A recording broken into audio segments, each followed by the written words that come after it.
ஹாலிடேஸ்னாலே அது நம்ம ஜிடி ஹாலிடேஸ் தான்.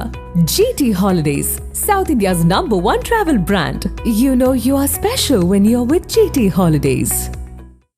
ஈரோடு வெண்டிப்பாளையம் குப்பை கிடங்கில் பற்றி எரியும் தீயை சுமார் 1 மணி நேரமாக தீயணைப்பு மீட்புக் குழுவினர் அணைக்கும் பணியில் ஈடுபட்டுள்ளனர். இதுகுறித்த கூடுதல் தகவல்களை நமது செய்தியாளர் ரமேஷ் வழங்க கேட்கலாம். ரமேஷ், அந்த குப்பை கிடங்கில் திடீரென தீ பற்றியதற்கான காரணம் என்ன? எவ்வளவு மணி நேரம் கழித்து அந்த தீயானது அணைக்கப்பட்டிருக்கிறது? தற்போதைய நிலவரம் என்ன? சொல்லுங்க. வணக்கம் மேடம்.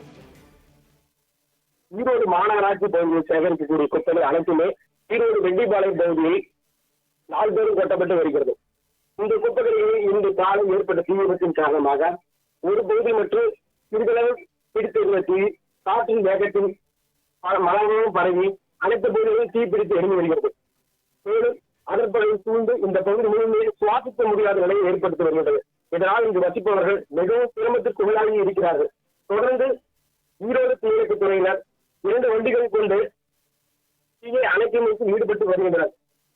மேலும் கடந்த 50 ஆண்டுகளுக்கு மேலாக இங்குள்ள குப்பை கிடங்கில் வருடத்துக்கு 2 முறை இதே போன்று தீப்பிடித்து எரிவதால் அங்கு வசிக்கக்கூடிய மக்கள் மிகுந்த பாதிப்பை ஏற்படுத்தி வருகிறதாக கூறுகின்றனர். ஈரோடு நியூஸ் ஹவுஸ் செய்திருக்கிறார். ஈரோட்டிலிருந்து ரமேஷ். விவரங்களுக்கு நன்றி.